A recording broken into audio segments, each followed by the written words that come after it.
Indiana Jones. It's a podcast about Indiana Jones. Every movie,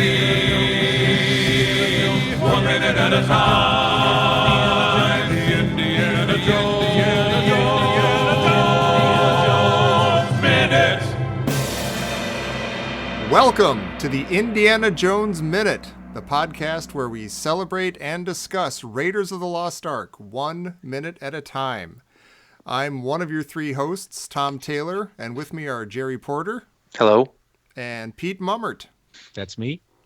And we are here because we are all three bizarre fanatics of Raiders of the Lost Ark and Indiana Jones and summertime blockbusters of our youth in general. And we have been heavily influenced, at least Pete and I have. Jerry, you haven't even watched it or listened to it. I barely watched Raiders of the Lost Ark. But a couple of guys named Pete and Alex over at StarWarsMinute.com have been doing the Star Wars films 1 minute at a time, and they are sort of the pioneers of this format. And I think they are the best things to happen to Star Wars in a long time. And I agree wholeheartedly. Yeah, it's an inspiring thing, and so we were inspired to try our own hat at it with Raiders of the Lost Ark and the rest of the movies. And so the way this is gonna work is we'll start with minute 1. We're gonna do that today, and we'll discuss it as much as we possibly can. We're gonna discuss every leaf and twig snap. And then you'll come back tomorrow and you'll hear about minute 2. And we'll go on like that until this format is obsolete. Yeah, ad nauseum. Exactly. So we start with minute 1. Minute 1 begins with the Paramount logo famously turning into a mountain in Hawaii or South America, depending on your suspension of disbelief. And it ends a minute later with and Denholm Elliott. So not a ton happens in this minute, let's be fair. I was just upset, I think, that I didn't come up with that intro. Although I was, 8 or 9 or something at the time. It's such a simple, you see the Paramount Mountain, and then there's, little clouds, and all of a sudden it turns into like a mountain. And you get you first sit down and you have that sort of like hot popcorn smell when you sit down into the movie theater. And then it's like, you're like, oh, this has started. This has started. You see the Paramount thing, you're like, oh yeah, I see that all the time in front of movies, whatever. But then you're like, it's actually captivating, especially when you're younger. And it's cool because it's not the Paramount logo of the era. They used I looked this up. It's the Paramount logo from 1954. Oh my God. So they. Oh yeah, are you talking about Majestic Mountain there, Pete? Yeah, it's exactly what I'm talking about. They added a Gulf and Western company. Yeah, I saw that. Which, and then you read it and you're like, this is definitely not Gulf Western. I'm in the jungle now. It's like a great segue. But I'll say this. When I was watching this is the first time I've watched Raiders I probably haven't seen it all the way through in maybe like 10 years, to be honest. But I don't have to because it's all in my head. But this time when I was watching it, I sort of had my heart in my throat for the first few seconds until I saw Raiders of the Lost Ark and not Indiana Jones and the Raiders of the Lost Ark. Because all the DVD packaging and posters now, they figured, oh, wait a minute. All the other movies say Indiana Jones. We better the logo is so understated compared to that orange and yellow gradient logo we're used to. Yeah, it's just a very simple white Raiders of the Lost Ark. Maybe we're jumping into this too quickly, but what does that title mean? Raiders of the Lost Ark? Who are the Raiders? It's a funny word to use. It's not Seekers of the Lost Ark, or it's not like robbers of the Lost Ark. I mean, it's basically saying, we're grave robbers. Well, they are. I had no idea what it was back in the day. I mean, I don't know what the Lost Ark is because, I was younger. Although it was Catholic, I suppose I should have known. But it was. I mean, I had no idea. I didn't put it together that they're like, oh, they're clearly talking about the Ark of the Covenant, and then there's going to be a story about it. I have very clear memories of my cousin talking to me about this before I knew what it was. I may have seen a commercial for it. He's like, it's about like Noah's Ark, and it's like a radio to talk to God or something. I remember him saying that, and I totally bought it. I'm like, oh, that sounds really cool. Let's go. And then it segues into nothing but walking through the woods for a few minutes. But we find out who's in the movie. Yeah, we do. And the first name we recognize, Harrison Ford. I remember telling all my friends, like, oh, it's cool. It's got the guy who plays Han Solo. And nobody really believed me. They, like, didn't get it. I would show them, like, pictures and, like, posters and stuff. Like, oh, look, it's Han Solo with a hat. And they're like, I guess so. You say so. Whatever.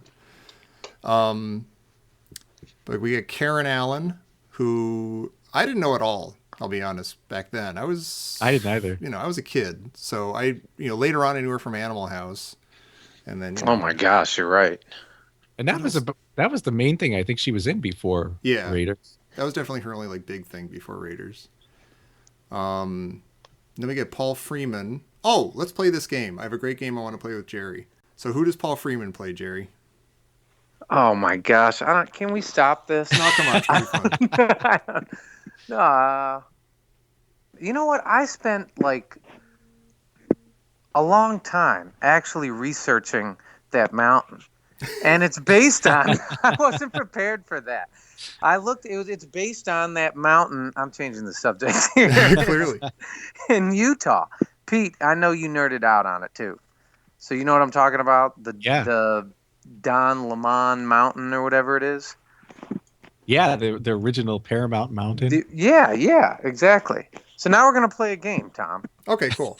It's which mountain? No, but what does it look like? The Pfefferhorn or something? The other mountain. It doesn't look like the Don Lemon Mountain. It doesn't look anything like it. Looks like a mountain to me. Good enough. Hey, no, I don't know. So what else is Paul Freeman? I do know which mountain they used. It's the Kalalea Mountain in northeast Kauai. Oh, yeah, that's right. Yeah, this is all Hawaii, these Peru scenes. Well, and the thing I don't understand, everybody's like, oh, the Peru scene, you're like, who said he's in Peru? Well, they say South America. They say South, but that's, I like that. I mean, that's what's great, but that's not this minute. That's true. Sorry, I jumped the gun. Yeah, what are you doing? Did you watch it already? It was a minute at a time. I got the whole movie in my head. I can't break it into minutes. I love, though, the first thing you see after the mountain is you see something block out the frame, and then all of a sudden you just see this giant whip. Yeah. Yeah, I remember thinking he was a cowboy when I was a kid. Like before I saw the movie, I was like, oh yeah, it's Han Solo with a cowboy hat and like a whip. So I guess he's a cowboy. I was wrong. No, you're not really thinking he's a raider. You're like, oh, there's the raider. He's got his raider outfit on. Yeah. All I knew about Raiders at that time was the Oakland Raiders. Yeah. I actually almost got into football when I was a kid, just so I could have Raiders stuff because it was coming after Raiders of the Lost Ark. That didn't last. It wasn't quite the same. By the way, if you are here because you were looking for the Raiders, the Oakland Raiders on the internet, welcome. You're welcome to stay. Yeah. Come for a football team, stay for Cowboys who aren't Cowboys. So yeah, we get a bunch of other actors after this. I'll let you off the hook, Jerry. I'm sorry. That was wrong of me. In a movie with so many German characters, I think the only main German actor is Wolf Kahler. He better be German with a name like Wolf Kahler. And he almost always plays that guy. Like he was in Barry Lyndon as a Nazi before they had Nazis, and he was in he was in Force 10 from Navarone with Harrison Ford. Oh, here's a fun fact. He and Ronald Lacey, who Jerry will tell you plays Tote, were both in Firefox with Clint Eastwood. Oh, geez. Yeah. Firefox? Yeah. That was a cool movie and a cool video game.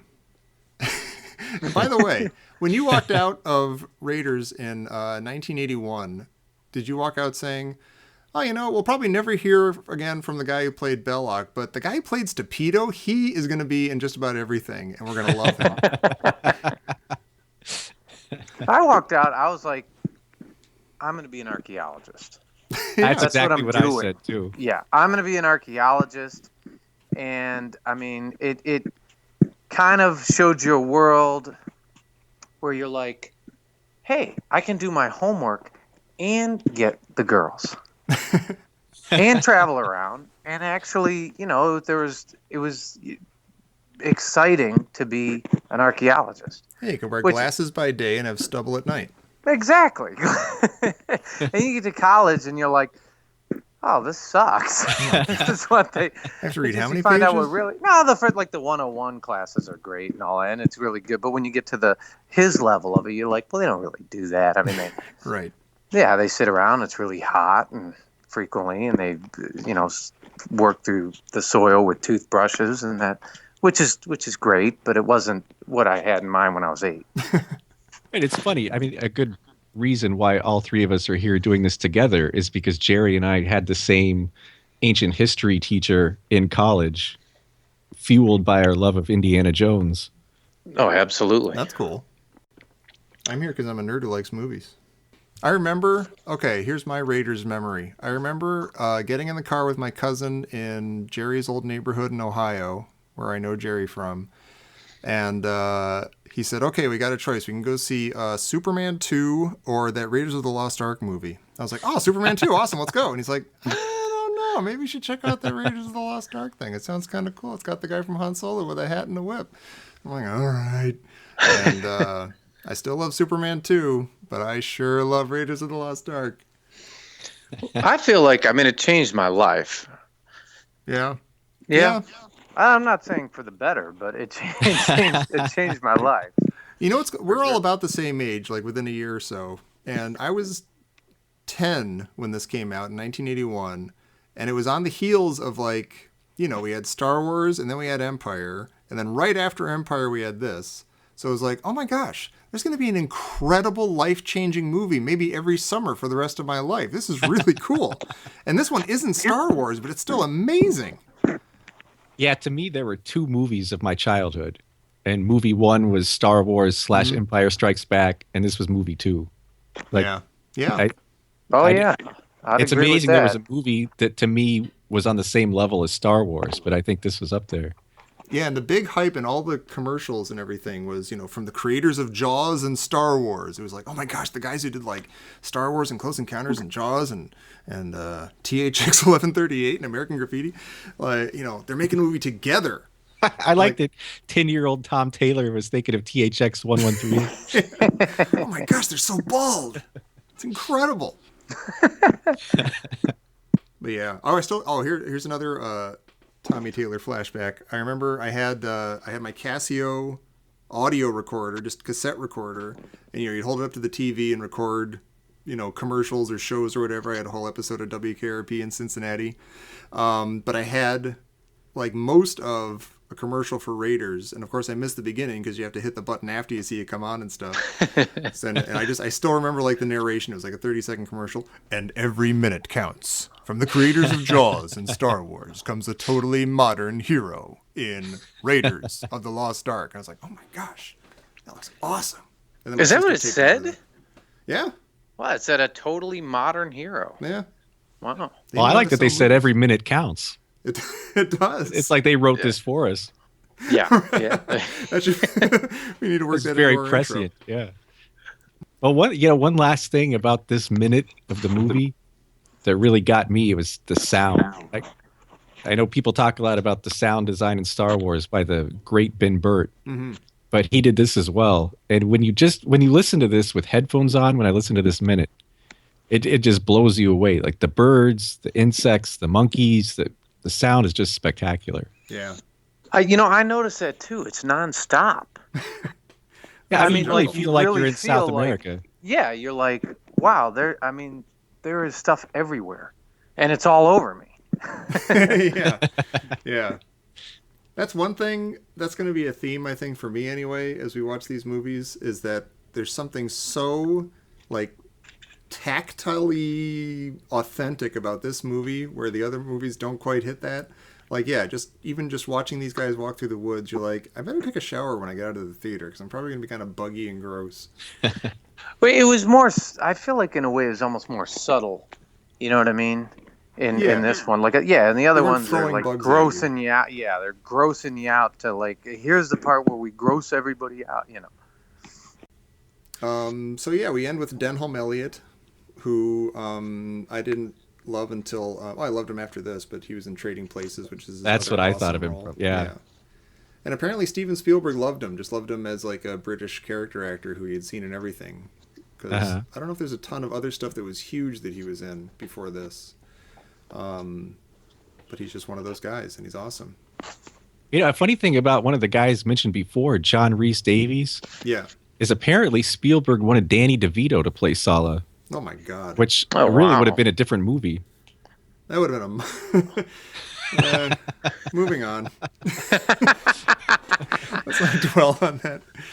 Yeah, John Rhys Davies, I didn't know at all when I saw this, but then since then, I love him in I, Claudius. Has anyone seen I, Claudius, the BBC series about the Roman Empire? He's in that with, like, that show is like a perfect storm of British science fiction nerd supporting actors.